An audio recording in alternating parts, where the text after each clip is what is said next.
Shalom saudara, sungguh luar biasa Tuhan kita Yesus baik, amin. Kita saat ini ada di tempat ini semua karena anugerahnya, karena kasih setianya dalam kehidupan kita, amin saudara. Haleluya, kita akan datang pada Tuhan. Sebelumnya mari kita berdoa.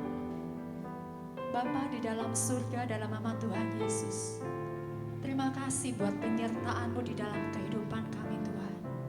Kami bersyukur Tuhan pada pagi hari ini Engkau ada bersama-sama dengan kami Tuhan Yesus. Kami mau meninggikan Engkau, kami mau memuliakan nama-Mu Tuhan, sebab Engkaulah Raja di atas segala raja.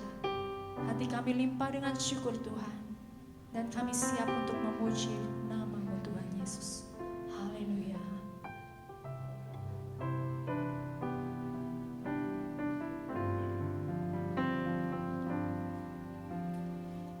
Yesus Tuhan ditinggikan,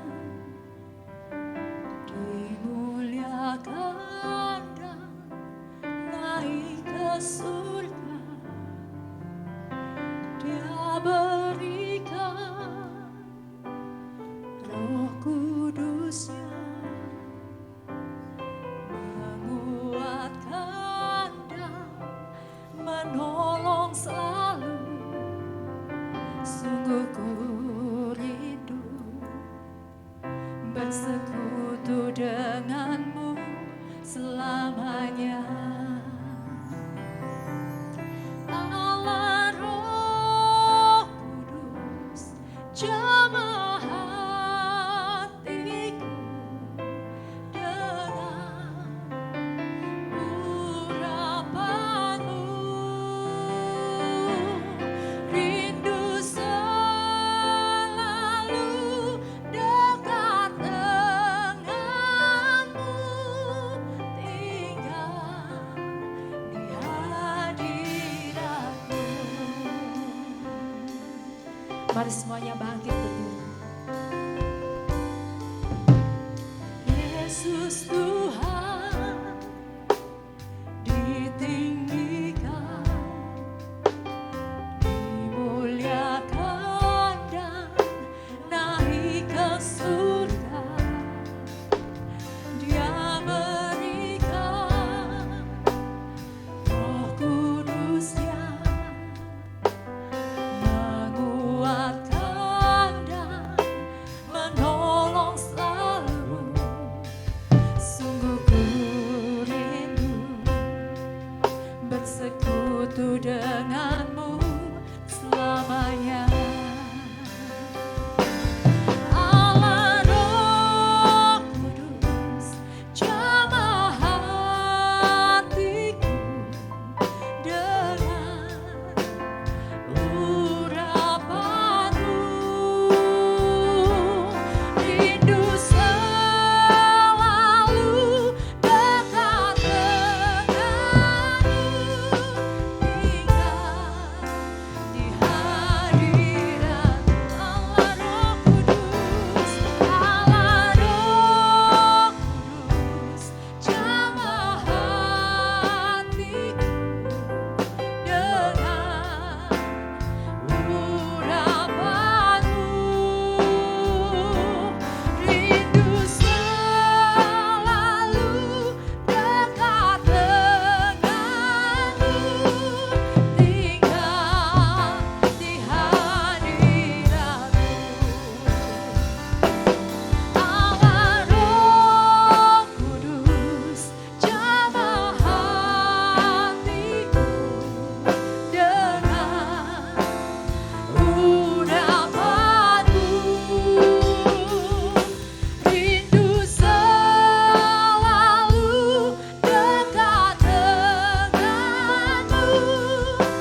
senang hati kami berada dekat dengan-Mu Tuhan. Kami bersyukur Tuhan Yesus. Bukan saja damai sejahtera yang Kau limpahkan di dalam kehidupan kami, tetapi sukacita yang dari surga turun atas setiap kami Tuhan.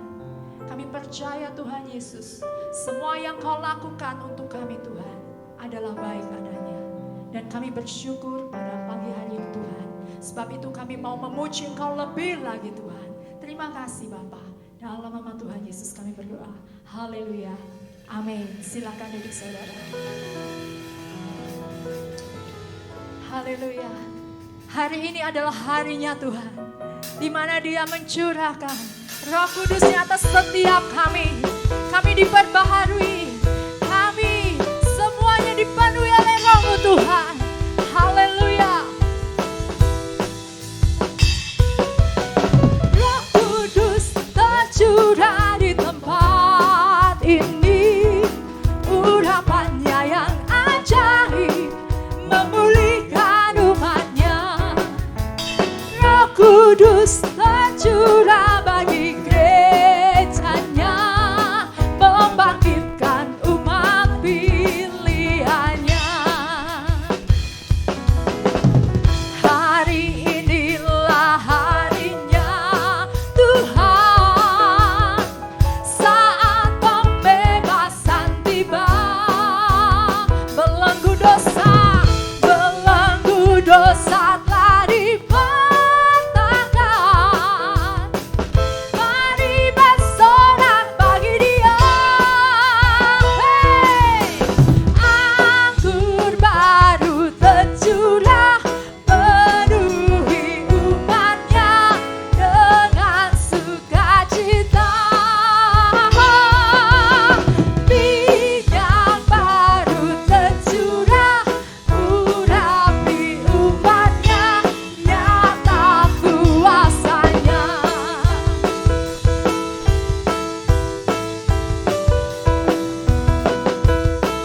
Roh-Mu tercurah di tempat ini Tuhan.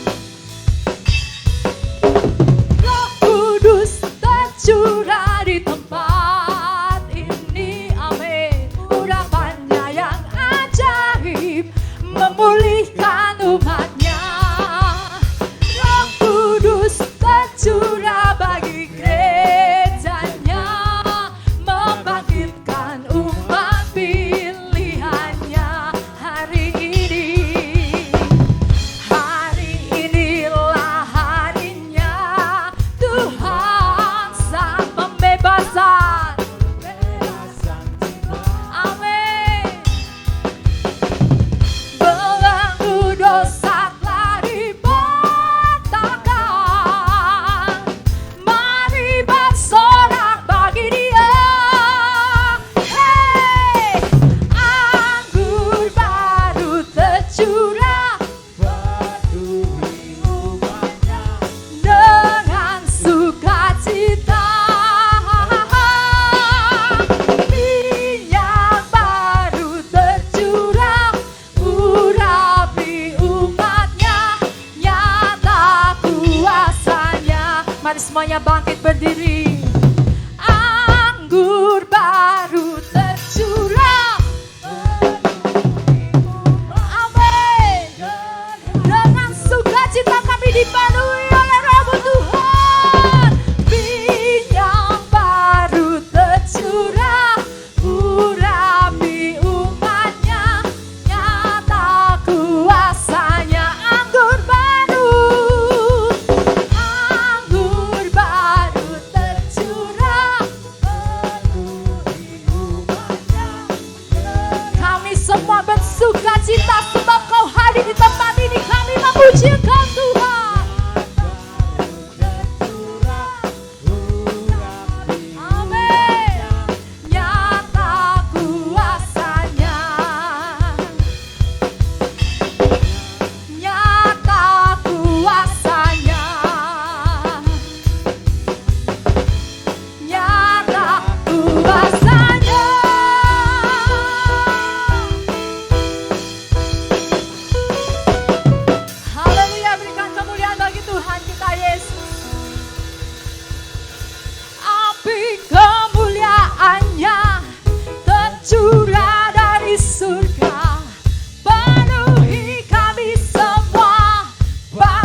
suara nafiri memanggil semua umatnya dari seluruh penjuru bumi datang untuk menyembah Dia. Dengarkanlah suara nafiri memanggil semua umatnya. Gereja Tuhan bersatu kini mengangkat tinggi pajinya, bersiap maju. Yesus panglima kita, kenakan semua senjata dalam kuasa Roh Kudus, bangkit semua api kemuliaannya.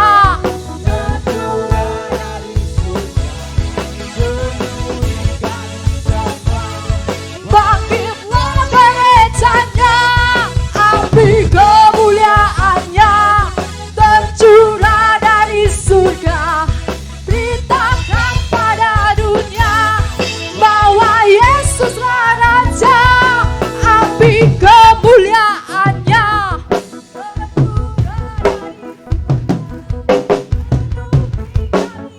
Penuhi setiap kami Tuhan. Haleluya.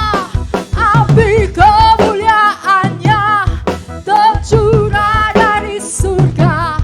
Beritakan pada dunia bahwa api-Mu Tuhan, api kemuliaannya tercurah dari surga.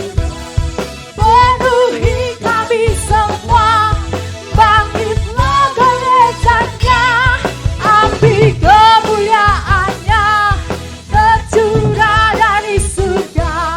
Beritakan pada dunia bahwa Yesuslah Raja, skala raja,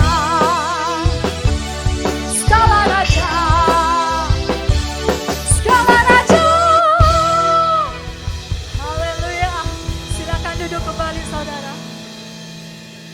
Haleluya. Kami percaya Tuhan, Engkau telah penuhi setiap kami dengan Roh-Mu yang hidup Tuhan. Saat ini bekerjalah di dalam kehidupan kami Tuhan. Nyatakan kemuliaan-Mu dalam kehidupan kami Tuhan. Haleluya.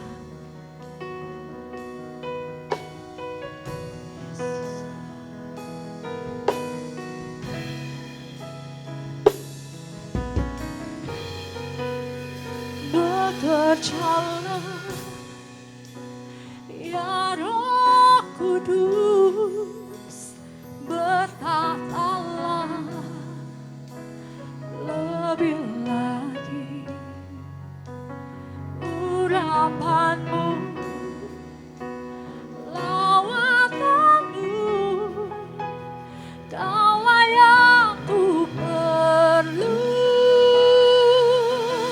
Kau terutama di hidupku.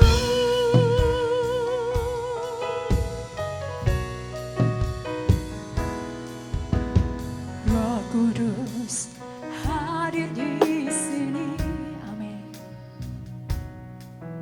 Pribadi yang menawan dan suci, ku rindu mendekat, mengerti hati-Mu, berjalan dalam kehendak-Mu. Amin Tuhan. Roh Kudus manis dan lembut, penolong yang sejati dan suci. Ku rindu mendekat, mengerti hati-Mu, berjalan dalam kuasa-Mu. Bekerjalah ya Roh Kudus, berkatalah lebih lagi. Urapan-Mu, lawatan-Mu, Kaulah yang ku perlu. Kau terutama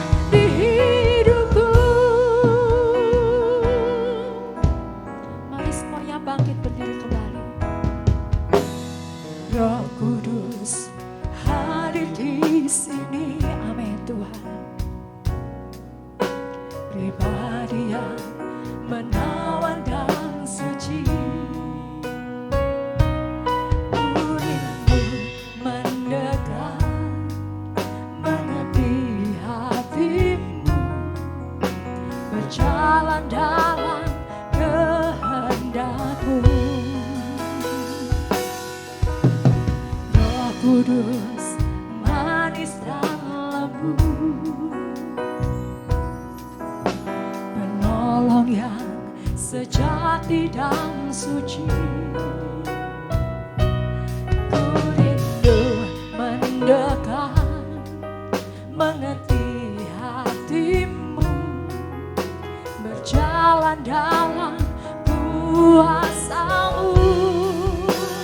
Bekerjalah ya Roh Kudus, berkatalah lebih lagi. Urapanmu, lawananmu, Kaulah yang ku perlu. Kau terutama di hidupku. Bekerjalah ya Roh Kudus, berkatalah lebih lagi. Urapanmu, lawananmu, Kaulah yang ku perlu. Kau terutama di hidupku. Saudara, apa yang kau mau Roh Kudus mengerjakan di dalam kehidupanmu? Nyatakan sekarang. Sebab Tuhan mendengar setiap anak-anaknya yang meminta, Tuhan akan lakukan. Mari dengan segenap hati kita nyatakan, kita minta dalam nama Tuhan Yesus. Kau pulihkan hidupku Tuhan. Dalam nama Tuhan Yesus, Kau sembuhkan aku Tuhan. Dalam nama Tuhan Yesus, Kau memberikan aku damai sejahtera dan sukacita. Dalam nama Tuhan Yesus, Kau bekerja dalam kehidupan kami Tuhan. Haleluya. Bekerjalah ya Roh Kudus, berkatalah lebih lagi. Urapanmu, lawananmu, Kaulah yang ku perlu. Kau terutama di hidupku. Haleluya. Bekerjalah ya Roh Kudus, berkatalah lebih lagi. Urapanmu, lawananmu, Kaulah yang ku perlu. Kau terutama di hidupku. Kaulah yang ku perlu. Kau terutama di hidupku. Kaulah yang ku perlu. Kau terutama di hidupku. Hanya Kau satu-satunya yang kami andalkan Tuhan.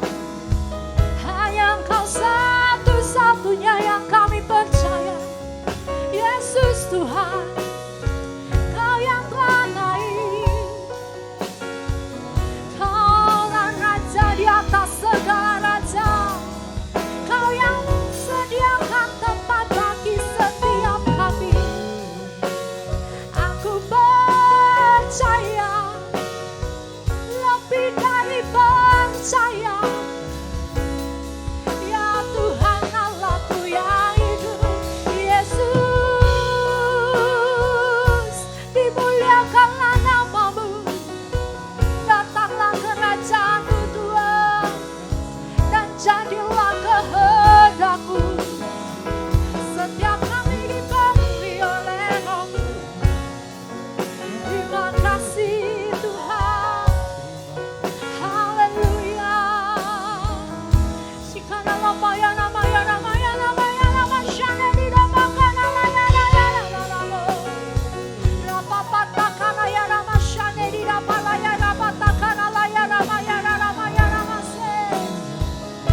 Kira papa papa takana la ya nama ya nama shane di nama la ya nama kana la ya nama. Rapa takana ya nama shikira baba la ya nama la sane di bana kana la ya nama. Rapa la ya nama shakira bala ya nama ya nama ya nama se. Rapa takira bala ya nama shane di rapa la ya nama ya nama la ya nama shakara la ya nama ya.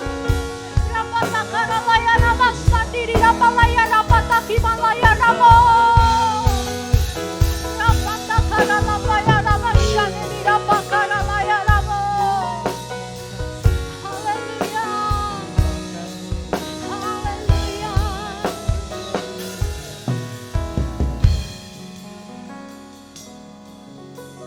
Terima kasih Tuhan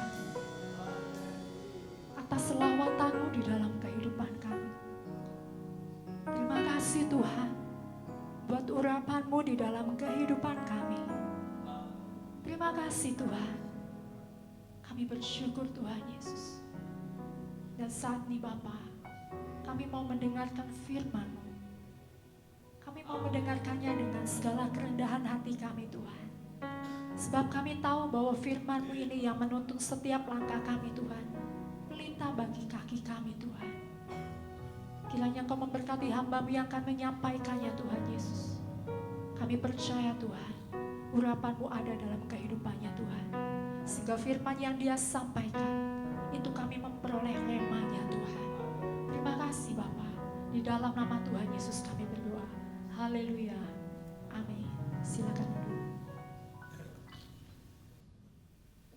Haleluya, puji Tuhan. Salam Bapak Ibu sekalian.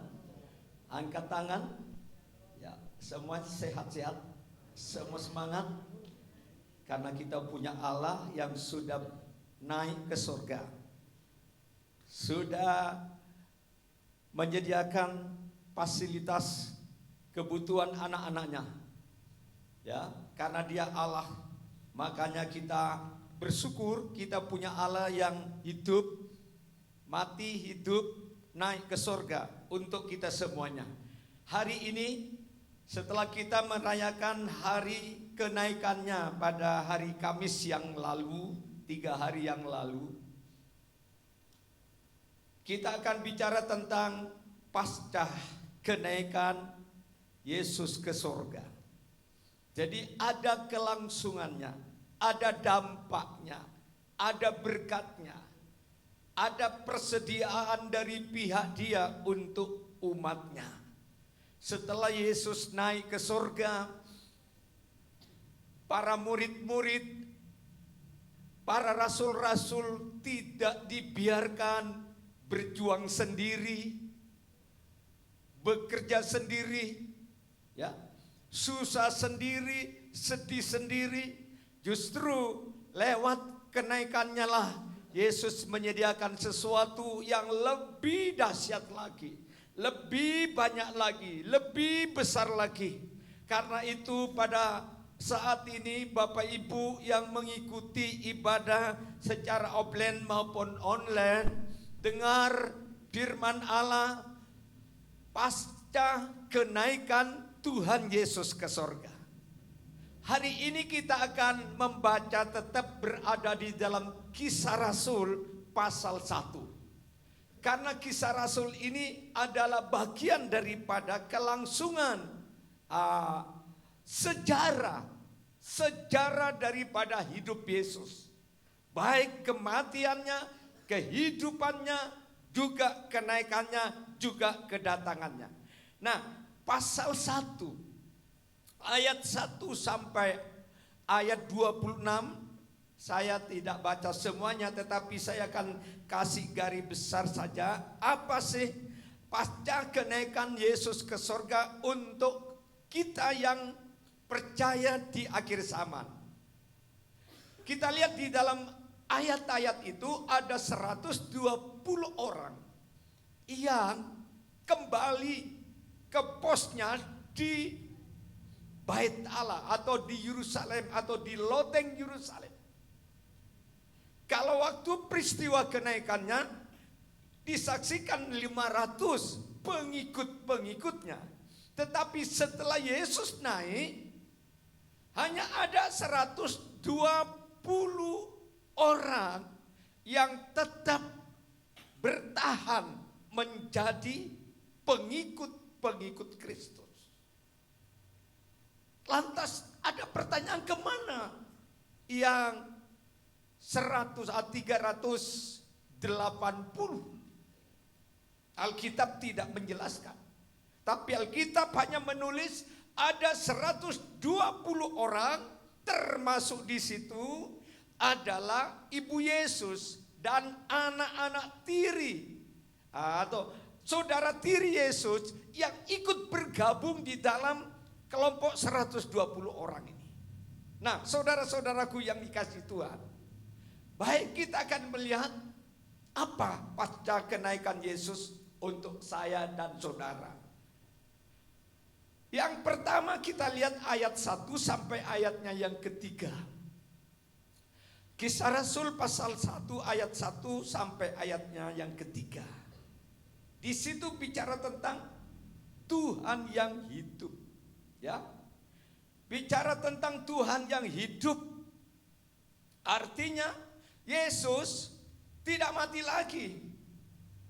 Yesus tidak tinggal di kubur lagi. Yesus tidak tinggal di bumi lagi. Yesus naik ke sorga membuktikan bahwa Dia adalah Tuhan yang hidup. Tuhan yang hidup membuat dasar iman kekristenan menjadi iman yang benar-benar terkuat di dalam Tuhan. Kenapa? Karena Tuhan kita bukan Tuhan mati lagi. Dia hidup. Karena Tuhan itu hidup, berarti Tuhan itu tahu setiap pergumulan, setiap masalah, setiap kesulitan, setiap kebutuhan, setiap masalah-masalah pribadi. Dia tahu karena Dia Tuhan yang hidup. Bahkan Tuhan bilang, sebelum engkau berdoa, sebelum engkau ngomong sama Tuhan, Allah sudah tahu keadaan kita yang sebenarnya. Sebab itu Bapak Ibu yang dikasihi Tuhan, karena Dia adalah Tuhan yang hidup, mari tempatkanlah Dia di posisi yang benar dan tepat. Yang kedua, karena Dia Tuhan yang hidup, mari kita harus memiliki hati yang menghormati Dia dengan benar. Karena Dia Tuhan yang hidup, mari berikan pujian, penyembahan dan ucapan syukur kepadanya. Sebab apapun yang kita lakukan, lewat perkataan, lewat perbuatan, lewat pikiran, lewat hati, semua berada di dalam pengetahuan Tuhan. Karena Dia hidup. Dan karena Dia hidup, Dia juga ingin supaya Dia ingin hidup mau manunggal dengan saudara dan saya. Dengan cara apa Tuhan mau manunggal dengan kita? Kita lihat nanti di dalam bagian-bagian berikutnya. Ya, kalau Yesus dulu hanya sama-sama murid-muridnya selama 3,5 tahun. Kadang-kadang Dia tinggal di samping, kadang-kadang di depan, kadang-kadang di belakang, kadang-kadang hidup bersama, tidur bersama, makan bersama, pergi melaksanakan PI-nya Bapak juga bersama. Itu aja yang para rasul alami, tidak pernah mengalami sesuatu yang spesial. Tetapi sekarang beda. Karena Yesus itu hidup. Bukan lagi Yesus ada di depan, di belakang, di kanan, kiri. Justru Tuhan bilang, aku akan diam di dalam hidupmu selama-lamanya. Bukankah ini satu berita yang luar biasa, yang harus kita syukuri? Harus kita berkata, oh Tuhan, aku punya Tuhan yang luar biasa. Sehingga aku tidak perlu takut, aku tidak perlu khawatir, aku tidak perlu cemas menghadapi hari esok. Karena hari esok aku tidak jalan sendiri. Hari esok aku tidak berjuang sendiri. Hari esok tidak aku menangis sendiri. Hari esok aku tidak bekerja sendiri. Aku terus bersama dengan Tuhan. Karena itu Efesus pasalnya yang kedua dikatakan pasal 1 ayat 22 berkata, Efesus pasalnya yang ke-1 ayat 22 berkata demikian. Dan segala sesuatu telah diletakkannya di bawah kaki Kristus. Dan dia telah diberikannya kepada jemaat sebagai kepala dari segala yang ada. Jadi kita lihat posisi saudara dan saya sebagai jemaat, sebagai umat pilihan. Kita ini tubuhnya. Kita ini anggota dari tubuh kita. Dan ada kepala di atas tubuh kita, di atas anggota tubuh kita. Kepala kita adalah Tuhan Yesus. Kalau kita bicara tentang kepala ini sumber inspirasi, sumber pengetahuan, sumber ide, ya, sumber impian, sumber pengajaran. Jadi kalau orang pinter itu karena otaknya pinter, jadi menjadi pengajar yang luar biasa. Kira-kira sekitar 45 tahun yang lalu, 45 tahun yang lalu, saya punya teman. Waktu sekolah kuliah di Tawangmangu, saudara, dia dikirim ke sana. Ya, nah saudara, sampai di sana, dia tidak bisa mengikuti pelajaran yang diajarkan oleh sang guru. Dia selalu ketinggalan terus. Ya, jadi alias otaknya, kepalanya nih kurang mampu gitu. Dan hampir setiap hari, kalau malam hari, dia tuh tidak tidur di kamar-kamar yang sudah tersedia, tetapi tidurnya itu di garasi mobil, saudara. Suatu hari Sapam kampus itu mengelilingi areal kampus itu, tahu-tahu kok ada sesuatu yang mencurigakan, saudara. Dikira ada pencuri mau curi mobil sekolah. Ya, saya masuk, siapa kamu maling ya? Dia diam saja, maling, diam aja. Setelah didekati di stolop itu, di center, ternyata salah satu dari bagian daripada anak sekolah itu. Terus ditanya, kenapa kamu tidur di sini? Diam aja. Nah saudara, ternyata dia stres, saudara. Stres. Nah stres, tidak bisa ikut. Dan hampir seminggu sekali itu sakit, saudara. Nah, akhirnya direktur sekolah bilang, panggil. Dia bilang begini, saudara, di sini ini bukan rumah sakit loh, katanya. Di sini sekolah Alkitab untuk mendidik calon-calon pendeta. Di sini bukan rumah sakit. Jadi kalau sakit Anda jangan kirim di sini, katanya. Akhirnya singkat ceritanya, saudara, Jadi orang ini dikirim balik ke rumahnya, pulang. Ya, kenapa? Kepalanya, isi otaknya nggak mampu, bodoh. Bagaimana bisa mengajar orang lain, sedangkan dirinya sendiri tidak bisa? Mau khotbah di belakang mimbar, mau ngomong apa? Kalau orang bodoh. Tapi kalau orang pintar, kepalanya itu jenius, wah saya yakin orang ini akan menjadi berkat. Orang ini akan memberikan inspirasi, memberikan terobosan, memberikan spirit, memberikan semangat kepada orang-orang. Demikian juga Yesus. Yesus itu kepala jemaat. Saudara dan saya ini bagian daripada anggota tubuhnya. Oleh sebab itu mari kita jangan sampai lepas dari kepala. Saudara bisa dipotong lengan, kedua tangan kita dipotong, orang itu masih bisa hidup. Kaki kita dipotong dua-duanya, orang ini masih bisa hidup.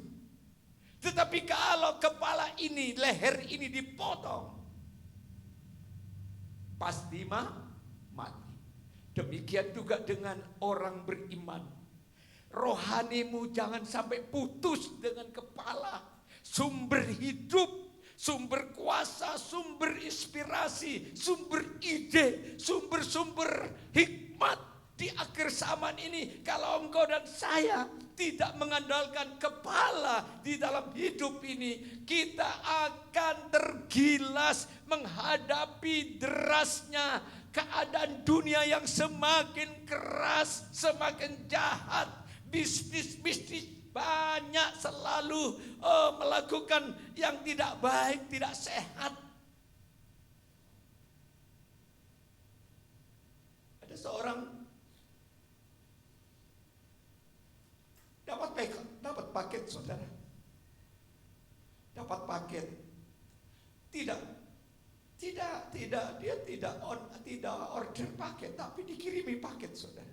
Suruh bayar COD. Bayar. Katanya isinya parfum gitu. Parfumnya tuh, wah, itu parfum Paris katanya. Setelah dibuka, saudara, bukan parfum isinya, kayak minyak nyonyong gitu. Waduh, ini bahaya. Kalau nyonyong masih lumayan, kalau nanti narkoba, inilah akhir zaman. Jadi banyak bisnis yang tidak sehat.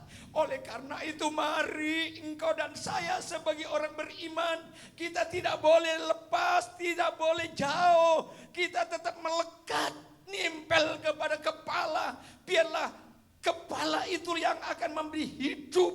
Rumah tanggamu hidup, kesehatanmu hidup, pekerjaanmu hidup, anak-anakmu hidup, masa depanmu hidup. Karena dia Tuhan yang hidup. Yang kedua, ayat 4 sampai ayatnya yang ke-8.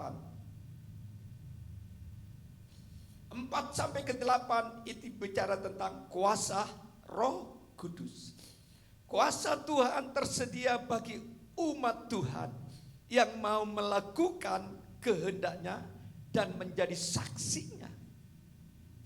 Saudara, yang kedua, Tuhan naik ke sorga, tapi Tuhan janji kamu akan menerima kuasa apabila Roh Kudus turun ke atas kamu. Kamu akan menjadi saksi. Yang pertama di mana tadi? Yerusalem. Kita lihat dalam Kisah Rasul ini, kesaksian Yerusalem itu sudah terpenuhi dari ayat 1, dari pasal 1 Kisah Rasul sampai pasal 7. Bagaimana Petrus menginjili orang-orang di sekitar Yerusalem dengan banyak kesembuhan, tanda ajaib, pertobatan orang-orang Yahudi, orang-orang Yudaisme yang begitu keras kaku, yang menentang, bahkan juga yang menjadi otak pembunuhan Yesus di atas kayu salib itu adalah imam-imam besar. Nah, setelah Petrus dipenuhi oleh Roh Kudus, dia menjadi kepanjangan Yesus, sehingga dia mendobrak itu tradisi adat istiadat yang bertentangan dengan kekristenan, diterobos melalui firman dan Roh Kudus. Pasal 1 sampai pasal 1 sampai pasal 7. Tuhan bilang, kalau kamu penuh dengan Roh Kudus, kamu jadi saksi di mana? Yerusalem, mana lagi? Yudea, Samaria, dan yang terakhir sampai ke ujung bumi. Yudea pasal 10, pasal 8 sampai pasal 10, 9 itu bicara tentang Yudea dan Samaria. Ya, bagaimana orang-orang Samaria bertobat, termasuk orang yang hidupnya tidak baik bisa diselamatkan melalui Injil. Ya, itu pasal 8 sampai 9, pasal 10 sampai pasal 28 itu bicara tentang ke ujung bumi. Dari Samaria terus ke Eropa, ke Yunani, ke Asia. Itu pasal Kisah Rasul ini pasal 1 sampai 28 itu sudah digenapi karena peranan Roh Kudus. Nah, Roh Kudus ini juga akan pakai anak-anaknya. Kepada mereka yang mau dipenuhi Roh Kudus, mereka akan dikasih kuasa untuk menjadi saksi, untuk menjadi pemenang jiwa, untuk menarik jiwa-jiwa bertobat. Ya, ini murni, saudara. Orang-orang menginjil jiwa-jiwa baru sampai ke Eropa, sampai Yunani, sampai Turki, saudara. Itu diinjili oleh firman dan Roh Kudus. Bertobat. Tadinya menyembah berhala, tadinya menyembah kepada Diana atau Artemis, dewa-dewa yang mereka bikin sendiri, sembah sendiri, imani sendiri. Setelah mereka dengar firman, mereka berpaling kepada Allah yang hidup dan benar. Benar, saudara. Lahirlah gereja-gereja, baik itu Galatia, Efesus, Tesalonika, Korintus, apalagi masih banyak lagi, Kolose dan seterusnya. Ini semuanya karena penginjilan oleh kuasa Roh Kudus. Dan inilah yang sehat. Sekarang ini kan banyak gereja menginjil, bukan menginjil jiwa baru. Kadang-kadang sampai stres gembalanya. Jemaatnya dipindah ke gereja lain dengan iming-iming, dengan pengaruh. Oh, kamu tidak bertumbuh. Kalau kamu tetap gerejamu tidak bertumbuh, kamu tidak dipakai Tuhan, kamu tidak akan diberkati, kamu akan menjadi orang Kristen anak-anak. Dan banyak cara, trik-trik sekarang untuk menghalalkan cara, bukan menjangkau jiwa-jiwa yang terhilang, tapi bagaimana untuk menarik jiwa-jiwa yang ada di dalam gereja. Ya, bagi mereka yang rohaninya masih bayi, belum punya dasar yang kokoh, karena mungkin dibangun di atas bangunan pasir. Sedikit ada hujan, sedikit ada banjir, sedikit ada angin, tumbang pertahanan. Tetapi kalau orang Kristen yang sudah dewasa rohani, Kristen yang mengerti firman, mereka tidak akan mudah dipengaruhi oleh siapapun. Kita akan menjadi orang Kristen yang komitmen kepada gereja. Kita akan menjadi orang Kristen yang loyal kepada gereja sendiri. Karena kita punya Tuhan yang hidup. Tuhan mereka di gereja mana saja sama dengan Tuhan kita yang ada di sini. Amin. Tepuk tangan bagi Yesus. Makanya Yesus bilang, 2-3 orang kalau kalian berkumpul memuji, menyembah dan lain-lain, aku ada di tengah-tengahmu. Yesus hadir di tengah-tengah kita.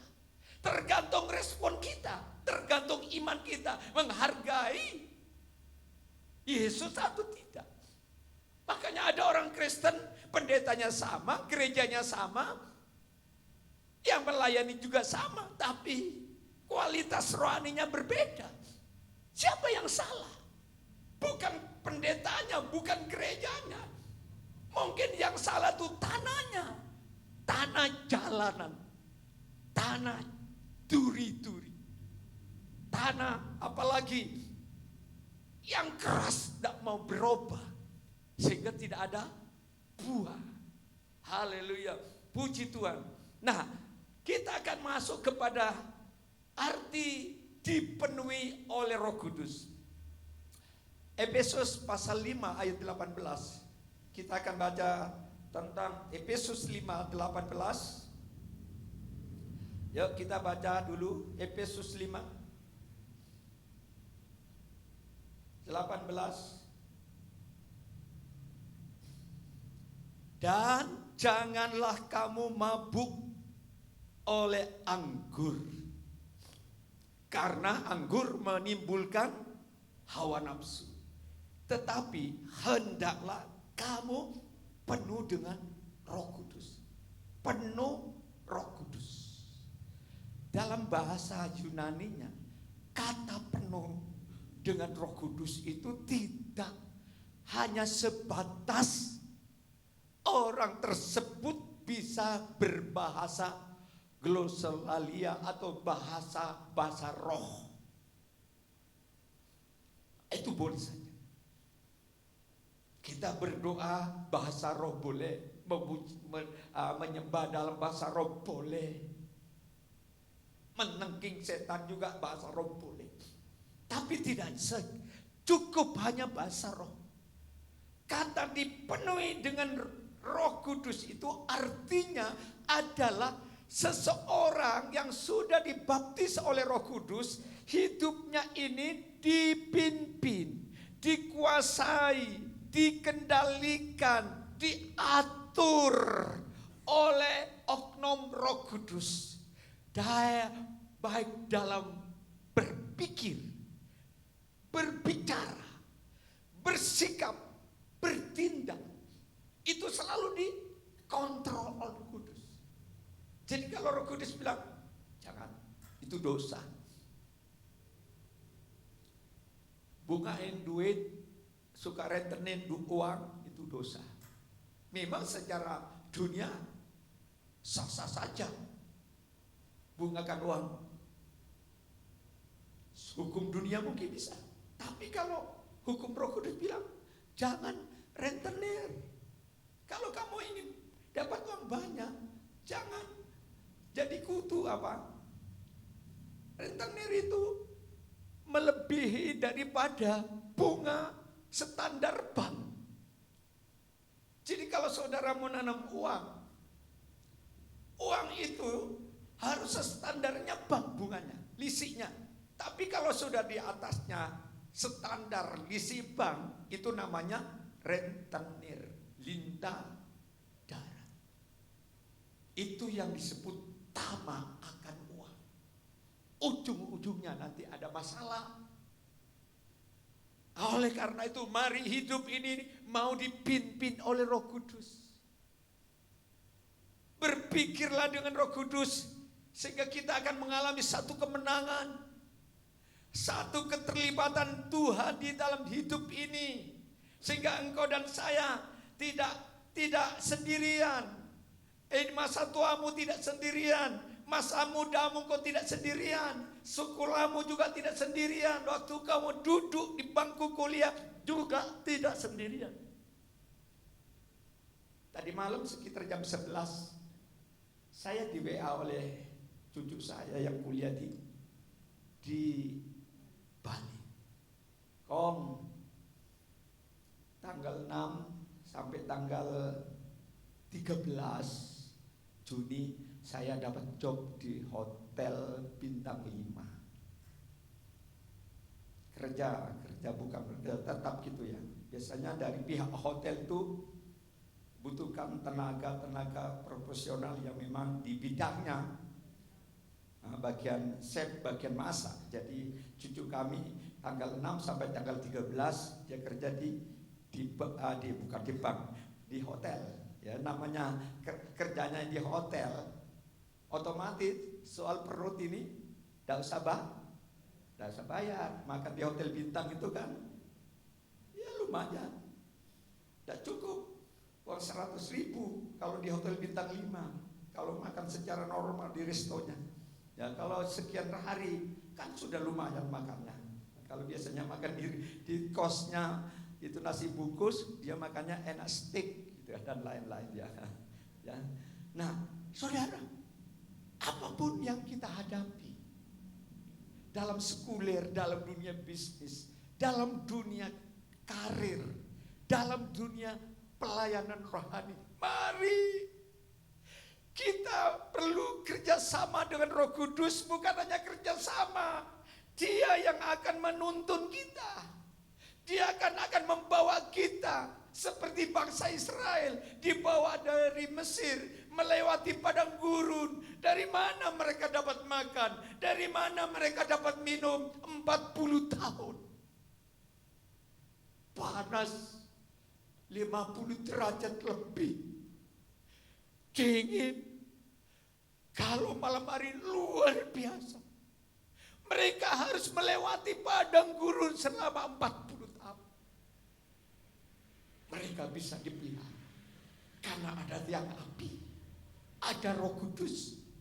Setiap kali Roh Kudus bergerak, mereka harus mengikuti. Yang mereka tidak taat mengikuti itu pimpinan api, mereka akan mati. Kedinginan. Demikian juga orang Kristen yang hanya mengandalkan kekuatan sendiri, bisnisnya kekuatan sendiri, hanya modalnya sendiri, akan tergilas dengan persaingan yang super ketat, super berat. Tapi saya jamin kalau Roh Kudus yang adalah oknum ilahi yang hidup, Dia tidak ingin engkau dan saya gagal. Dia tidak ingin engkau dan saya ini bangkrut. Dia tidak ingin engkau dan saya ini mengalami kehancuran dalam segala aspek. Dia ingin kita diberkati, diberkati. Karena Dia Yesus Allah yang hidup. Yang kedua dan yang ketiga, ayatnya yang ke-9 sampai 11, janji kedatangannya. Jadi waktu Yesus naik di atas bukit Zaitun, itu disaksikan 500 pengikut-pengikutnya.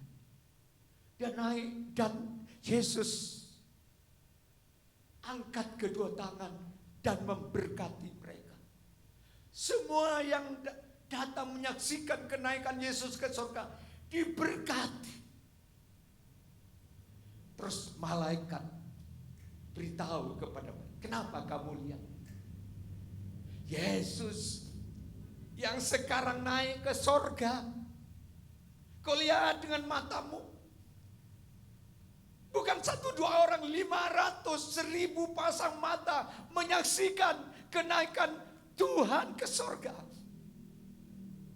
Nanti yang akan datang kembali ke dunia untuk menjemput orang-orang saleh, orang yang gerejanya, jemaatnya, anaknya yang dewasa diangkat, hidup-hidup dibangkitkan yang sudah wafat ke tempat yang sudah disiapkan.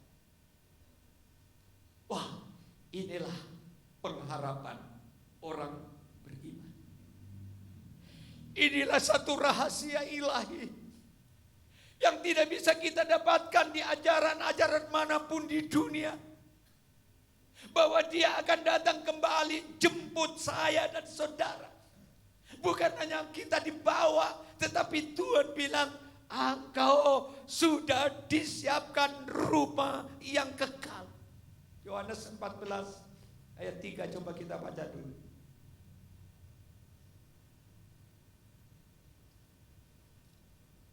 Ayat 1, 2, 3 Yohanes. Dan janganlah kamu mabuk dan ayat 1 sampai 3. 1 sampai 3. Janganlah gelisah hatimu, percayalah kepada Allah, percayalah juga kepada Tuhan. Di rumah Bapakku banyak tempat tinggal.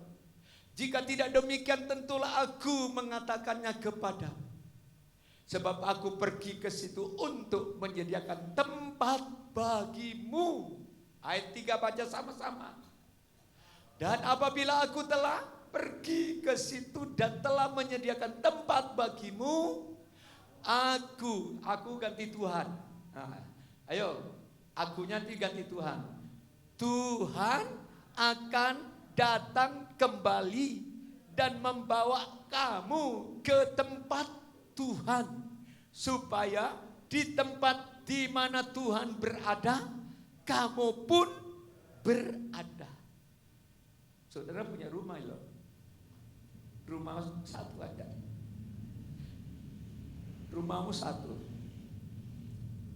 Sebabnya engkau hari ini belum punya rumah permanen. Mungkin hanya mampu sewa, kontrak, kos-kosan. Gak usah minder. Kau mungkin tinggal di desa. Tetanggamu semua tidak seiman. Tetap bertahan. Tetap setia ikut Tuhan. Engkau mungkin punya rumah kecil. Tidak apa-apa. Kalau engkau dikasih percaya oleh Tuhan punya rumah besar, bersyukur. Tapi yang pasti satu saat kita punya hanya rumah satu di sorga. Kapan kita menempati rumah itu? Nanti. Oleh sebab itu mari persiapkan diri. Sungguh-sungguh siapkan dirimu untuk menempatkan tempat yang kekal ini. Di sana engkau tidak perlu lagi bayar listrik. Kalau di dunia kita harus bayar rekening setiap bulan. Gereja ini jutaan setiap bulan. Listriknya toh. Kadang-kadang 3 juta, kadang-kadang lebih. Belum PDAM-nya. Belum wifi-nya. Belum yang lain-lain. Biaya operasinya besar. Kita harus bayar. Mau tidak mau, kalau tidak dicabut dengan PLN, saudara kepanasan. Mungkin satu saat layar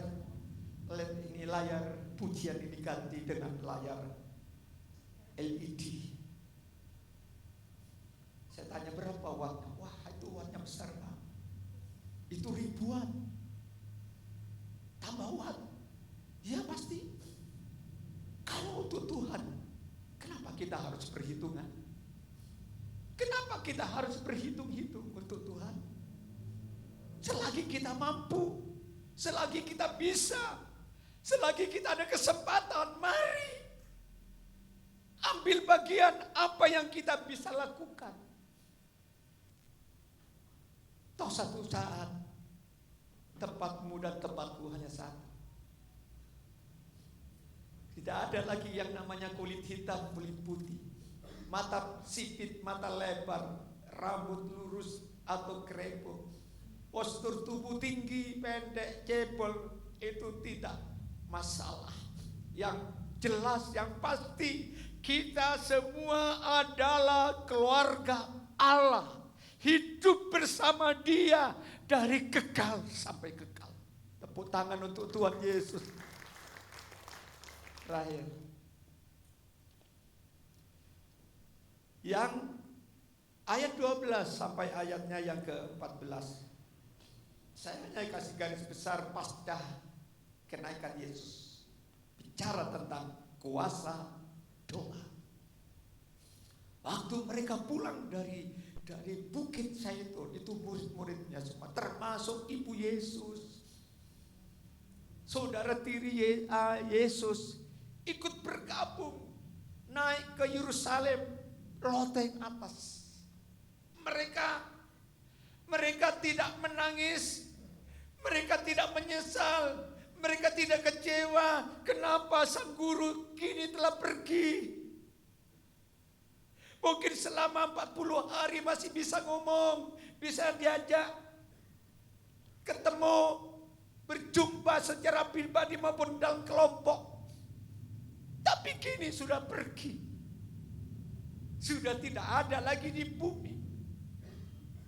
Tapi mereka tidak diam, mereka tidak menyesal, mereka tidak menangis, mereka tidak merasa kehilangan sang guru, juru selamat, sumber hidupnya. Justru mereka semua 120 orang tuh naik ke Yerusalem berdoa selama 10 hari siang malam, menanti janji Bapa di sorga. Mulai besok kita doa puasa ya, jemaat ikut doa puasa dari jam 11 sampai jam 12. Kalau saudara mau ikut, langsung ke gereja jam 11 sampai 12. Kalau mau ikuti secara online, juga akan ditayangkan langsung 11 sampai 12. Senin sampai Jumat 11 sampai 12. Sabtu itu dimajukan 1 jam 10. Saudara boleh bergabung di sini. Jemaat yang jumlahnya 120, mereka bergabung, tidak ada berkata, "Loh, aku ini kan ibunya Yesus.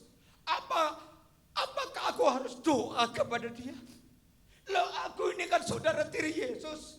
Apakah aku harus juga ikut gabung doa?" Tidak ada. Ada Maria Magdalena yang pernah mengalami dirasuk setan. Semua 120 orang, termasuk 11 rasul, kecuali satu rasul tidak ada lagi di lingkungan rasul-rasul, karena Yudas Iskariot sudah mati bunuh diri. Tapi yang lain kumpul 120. Mereka doa sehati, dan mereka tahu bahwa doa itu bukan hanya sekedar kumpul, ada pisang goreng, ada minum air putih, bukan. Doa itu ada kuasa. Kuasa doa itu yang bisa mengalahkan situasi seburuk apapun. Kuasa doa itu yang bisa mengalami mujizat kesembuhan. Kuasa doa yang memperoleh kemenangan di dalam masalah rumah tangga. Kuasa doa Allah bisa melakukan terobosan-terobosan dalam bisnismu. Kuasa doa Allah bisa melakukan hal-hal yang di luar nalar kita. Kemarin malam ada satu anak Tuhan bilang, "Saya mengalami kerugian besar, tapi saya tidak pernah kecewa dalam dunia bisnis." Dalam waktu beberapa 2-3 hari, Tuhan ganti rezeki lebih besar lagi, dengan cara yang sebelumnya belum pernah dia berhubungan dengan orang ini dunia bisnis. Tiba-tiba kok nelpon, akhirnya jadi dalam dunia bisnisnya, akhirnya saling menguntungkan, sudah bisa dapat cuan besar. Itu doa. Makanya saudara jangan pernah berhenti berdoa. Ayo ibu-ibu, Jangan terikat hanya dengan sinetron setiap hari. Kenapa tidak beri waktumu untuk Yesus?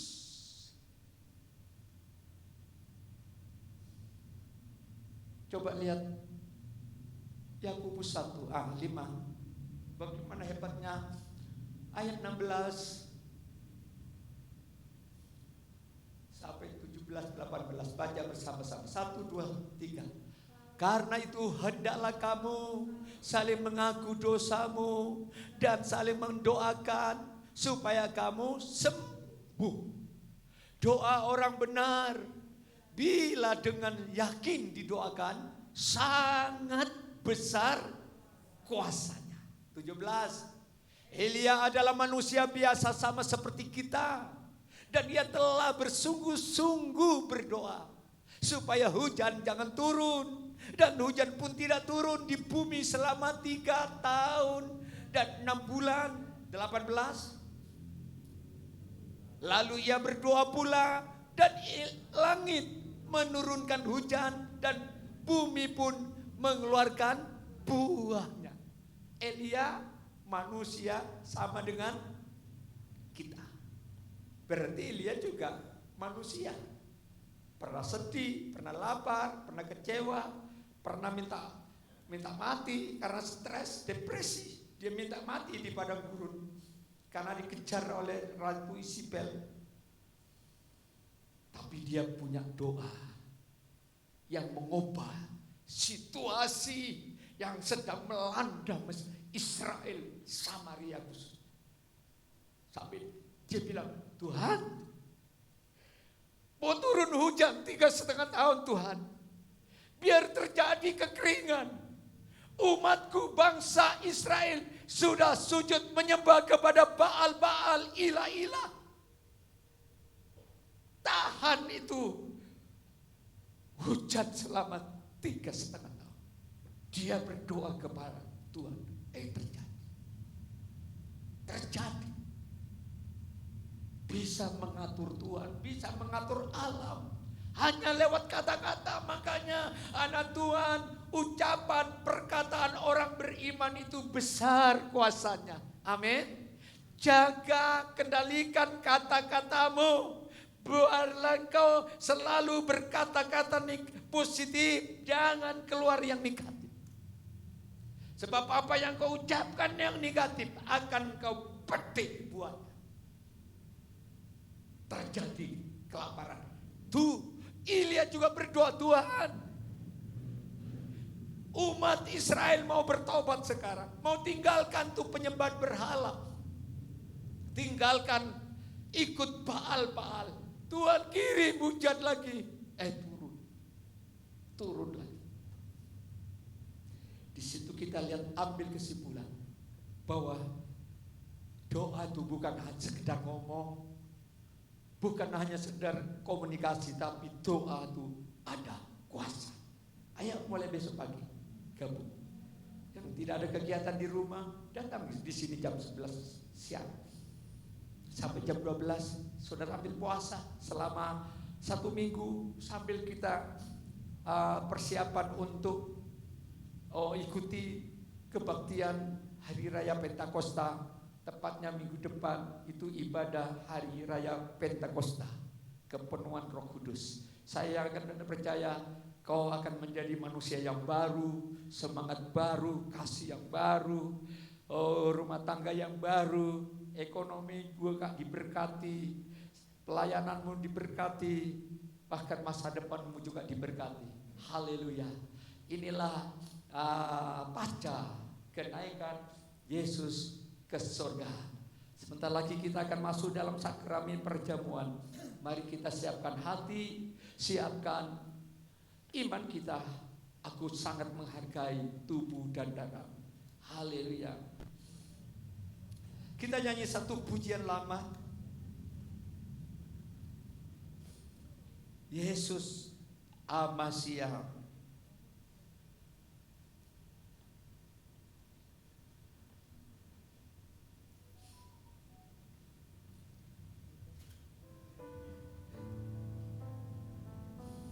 Haleluya.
panggil namanya dia. Yeshua, Hamasiah, Yesuslah Tuhan. Yeshua, Hamasiah, Yesuslah Tuhan. Mari kita bangkit berdiri. Angkat hatimu, angkat pujian dan penyembahanmu. Sujud di hadapan tamu, rendahkan diriku menyembahmu. Ingatkan segala pengorbananmu, lembutkan hatiku.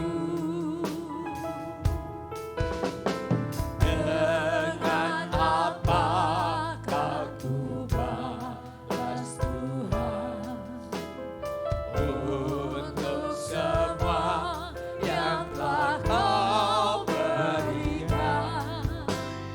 Hanya dengan sepadan pujian, agungkan namamu.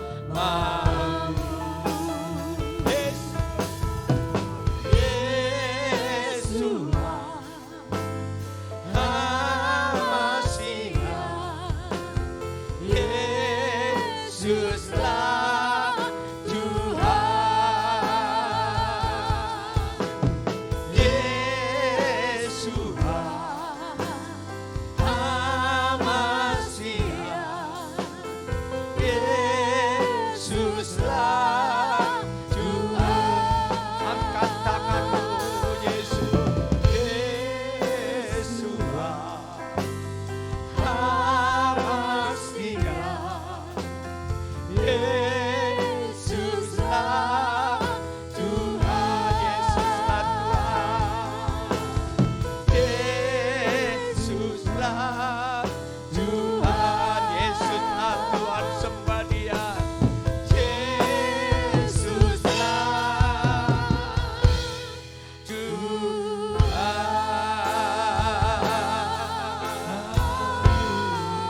Syiarata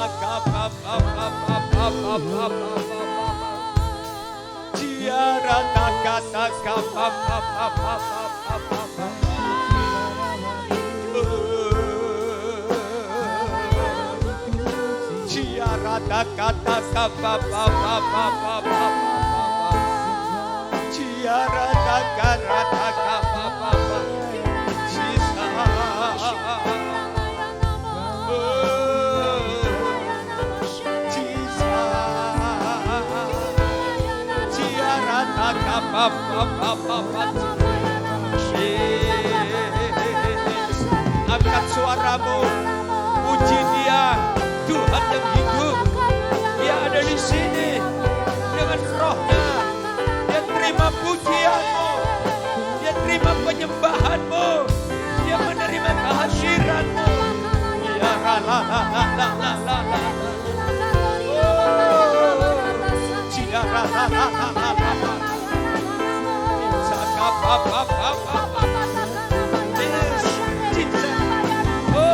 Roh Kudus,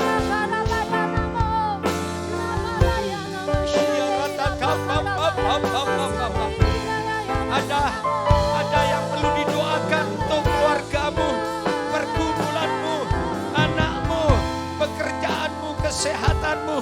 Ayo hampiri Dia. Dia ada di sini saat ini. Siaratakam apa.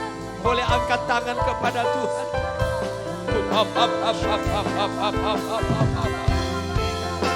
Siaratakam apa.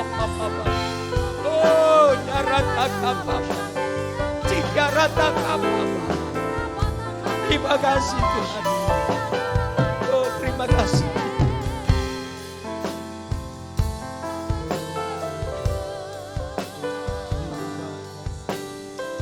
Tuhan yang hidup. Kau lihat lihat hati kami. Kau lihat tetesan air mata kami. Kau dengar jeritan jiwa kami. Kau ada yang terluka batin, kesepian, mungkin ditinggal oleh orang yang kau cintai. Kau merasa sendiri. Kau tidak mampu rasanya. Engkau coba ingin menyerah kepada keadaanmu. Keadaan seburuk apapun, ingat ada Tuhan yang hidup. Dia ingin membenahi hidupmu, masa depanmu. Ayo kembali kepada Yesus. Katakan, ini aku Tuhan. Ini aku, ini hidupku Tuhan. Tanpa Tuhan kami tidak ada apa-apa. Kalau kepala, aku harus tunduk kepada otoritas-Mu. Terima kasih Tuhan, sebentar lagi kami mau bersekutu dengan tubuh dan darah Yesus. Saya minta hamba-hamba Tuhan yang bertugas maju ke depan, tetap berada di dalam hadirat Tuhan. Biarlah tubuh ini menjadi satu dengan tubuh kita. Berkati roti dan anggur ini Tuhan. Kami terima dengan penuh ucapan syukur bahwa Engkau tidak membiarkan kami hidup sendiri. Engkau mau manunggal dengan kami sampai kapanpun, dimanapun, dalam kondisi apapun. Engkau tetap tidak pernah berubah. Engkau tidak pernah ingkar janji. Berkati roti dalam nama Bapa, Putra dan Roh Kudus. Dalam nama Yesus. Haleluya.